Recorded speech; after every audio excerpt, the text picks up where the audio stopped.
All right, so I think that most football fans, and you can be the most knowledgeable film guy or historian or many, many angles. You can be an amazing football fan and well-read on so many different things.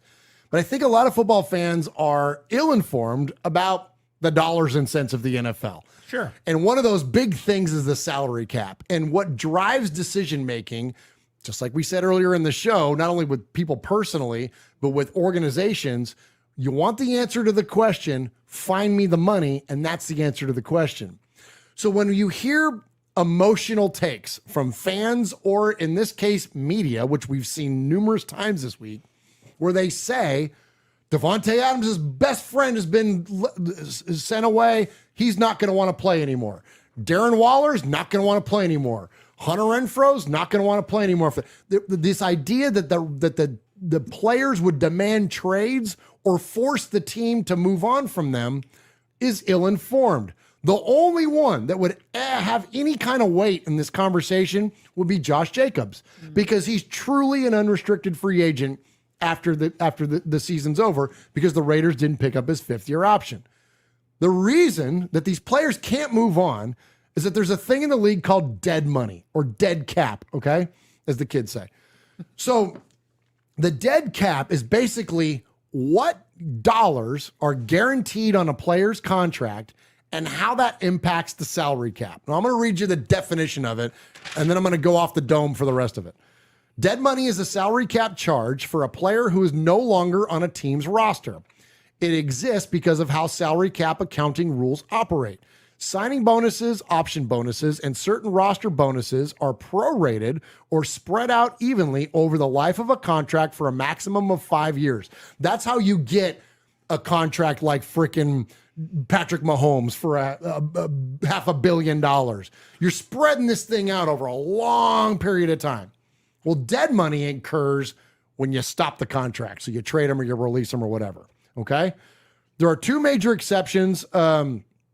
Actually, let me back up. When a player is released, traded, or retires, the remaining proration of these salary components immediately accelerate onto the team's current salary cap. Okay? There are two major exceptions to this general rule of proration. Only the current year's proration counts towards the cap when released. And if you're traded or retiring after June 1st, the bonus proration in the future contract is delayed until the following league year, which means early to mid-March. Anyway, so point being, though, is that it will extend out over a 2-year period, okay?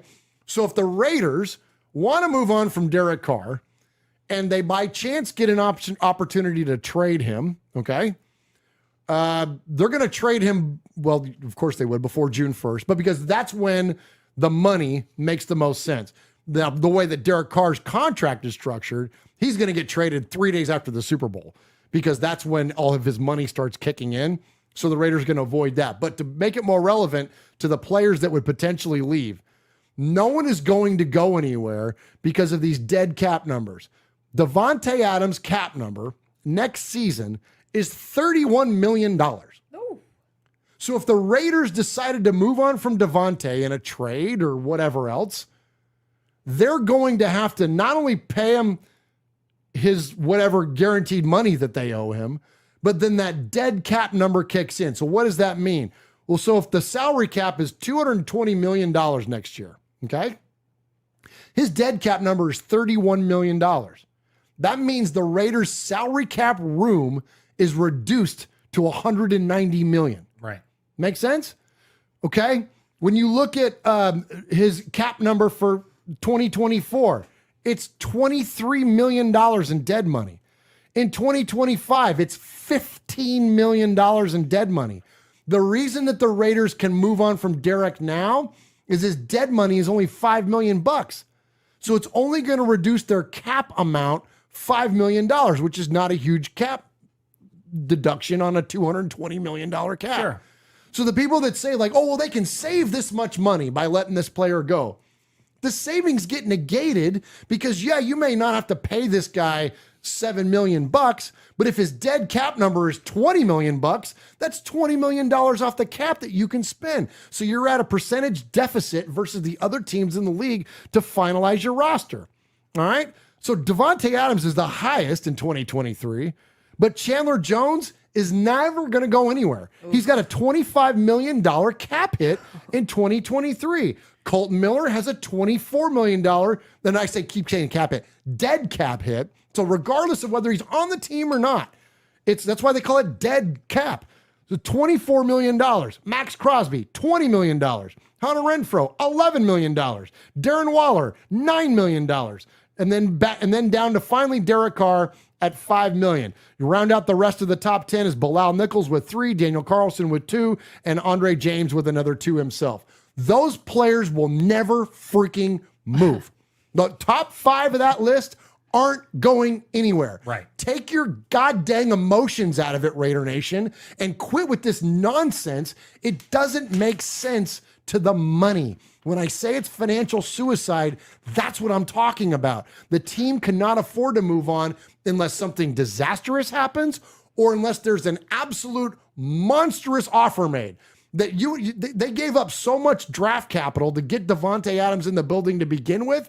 You'd have to, number one, return that plus more to get out of this idea that we would be, you know what I'm saying? Like, it doesn't make sense. So stop it with this conversation on social media and otherwise that players would, one, demand an out. Okay, fine. Go sit at the house and make 0. Okay? Right. And the Raiders aren't going to move on from them because they're contractually bound to that dead cap number. So it's it's mental masturbation. Yeah. Stop talking about it. It's never going to happen. And the last thing I'll tell you is this. And if you want evidence to why teams don't do this stuff, guess who's on our books in 2023 for $10 million in dead cap money? Corey Littleton. I knew you were going to go.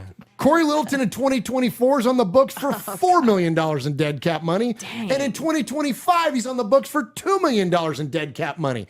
That's what happens when you give a big contract to a player and then you move on from them. Now, I'm not questioning the Raiders on why they moved on from Littleton because clearly he wasn't performing, but that's the kind of devastation that happens when you do that. Yeah. So you can't start stacking that stuff up. And the last thing I'll say is this, and then let's get to the Sea of Fan Swaggo. I know Madden is not football. I know playing Madden football online. The video game. The video game. Right, no, right. I'm sorry. Yeah. No, John Madden is football. I'm talking about Madden the video game. Madden the video game is not real life. And you're not going to learn a lot about play calling and whatnot by playing damn Madden. But I will tell you this. Anybody that has ever played a franchise mode in Madden, you will learn all you need to learn about the salary cap. Totally. Go ahead and run through 3, 4, 5 seasons playing Madden on franchise mode, and it will teach you I didn't learn all this stuff because I read it. I learned this because I'm a nerd-ass gamer that's played Madden for my whole damn life. And these are the kind of things that you have to, that game will actually teach you that are one-to-one from the game to real life. You're managing numbers, and managing numbers is what our game's, right? Like there's no variance there. So you can really learn a lot about how the cap works. So anyways, I would encourage you to check that out. And for anybody that's having those conversations, those silly conversations about players moving on, ain't nobody going nowhere.